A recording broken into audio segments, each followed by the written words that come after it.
In the olden time, when wishing was some good, there lived a king whose daughters were all beautiful, but the youngest was so lovely that even the sun, that looked on many things, could not but marvel when he shone upon her face. Near the king's palace there was a large, dark forest, and in the forest, under an old lime tree, was a well. When the day was very hot, the princess used to go into the forest and sit upon the edge of this cool well. And when she was tired of doing nothing, she would play with a golden ball, throwing it up in the air and catching it again. And this was her favorite game. Now, on one occasion, it so happened that the ball did not fall back into her hand stretched up to catch it, but dropped into the ground and rolled straight into the well. The princess followed it with her eyes, but it disappeared, for the well was so very deep that it was quite impossible to see the bottom. And then she began to cry bitterly, and nothing would comfort her. "What is the matter, princess? Your lamentations would move the heart of a stone." She looked round towards the spot where the voice came, and saw a frog stretching its broad, ugly face out of the water. "Oh, it's you, old Splasher. I'm crying for my golden ball which has fallen into the water." "Be quiet then, and stop crying. I know what to do. But what will you give me if I give you back your plaything?" "Whatever you like, you dear old frog. My clothes, my pearls, and diamonds, or even the golden crown upon my head." "I care neither for your clothes, your pearls, and diamonds, nor even your golden crown. But if you will be fond of me, and let me be your playmate, sit by you at table, eat out of your plate, drink out of your cup, and sleep in your little bed, if you promise to do all of this, I will go down and fetch your ball." "Oh, I will promise anything you like to ask, if only you will get me back my ball." She thought, "What is this silly old frog chattering about? He lives in the well, croaking with his mates, and he can't be the companion of a human being." As soon as the frog received her promise, he ducked his head under the water and disappeared. But after a little while, he came back with the ball in his mouth and threw it on the grass beside her. The princess was full of joy when she saw her pretty toy again, picked it up, and ran off with it. "Wait, wait! Take me with you. I can't run as fast as you can." But what was the good of his crying, "Croak, croak," as loud as he could? She did not listen to him, but he hurried home and forgot all about the poor frog, and he had to go back to his well. The next day, as she was sitting at dinner with the king and all the courtiers, eating out of her golden plate, something came flopping up the stairs. Flip, flap, flip, flap, and when it reached the top, it knocked at the door and cried, "Youngest daughter of the king, you must let me in."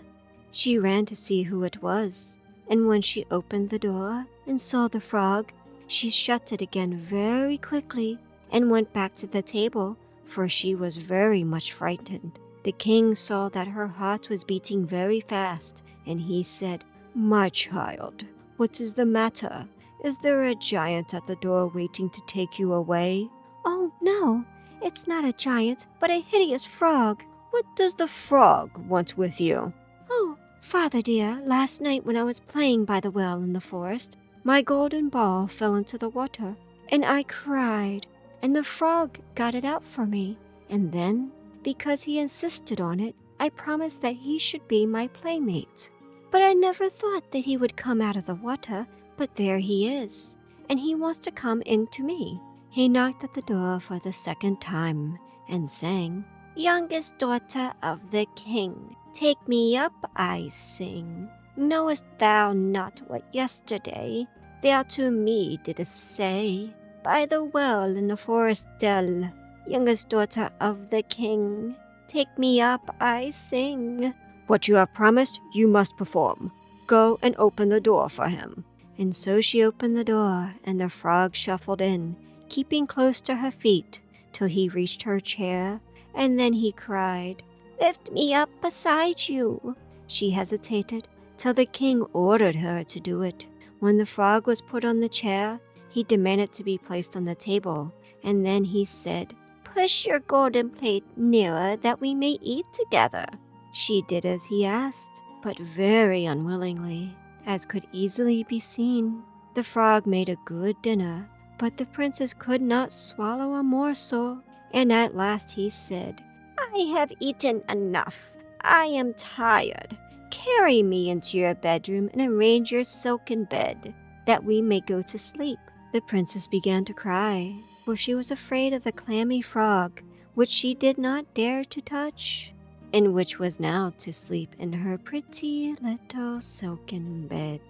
But the king grew very angry and said, "You must not despise anyone who has helped you in your need." And so she seized him with 2 fingers, carried him upstairs, where she put him in a corner of her room. When she got into bed, he crept up to her and said, "I am tired, and I want to go to sleep as well as you. Lift me up, or I will tell your father."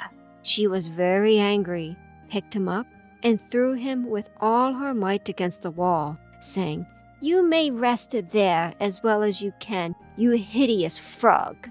But when he fell to the ground, he was no longer a hideous frog, but a handsome prince with beautiful, friendly eyes. And at her father's wish, he became her beloved companion and husband. He told her that he had been bewitched by a wicked fairy, and nobody could have released him from the spell but she herself.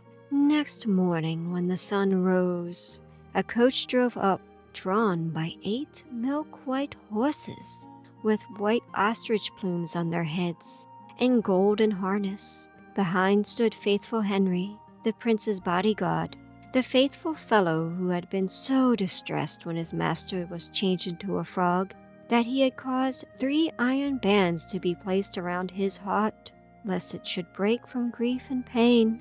The coach had come to carry the young pair back into the prince's own kingdom. The faithful Henry helped both of them into the coach, and mounted again behind, delighted at his master's deliverance. They had only gone a little way when the prince heard a cracking behind him, as if something were breaking. He turned around and cried, "Henry, the coach is giving way." "No, sir, the coach is safe, I say. A band from my heart has fallen twain. For long I suffered woe and pain, while you a frog within a well, enchanted were by a witch's spell." Once more he heard the same snapping and cracking, and then again. The prince thought it must be some part of the carriage giving way, but it was only the bands round faithful Henry's heart which were snapping, because of his great joy at his master's deliverance and happiness. The end.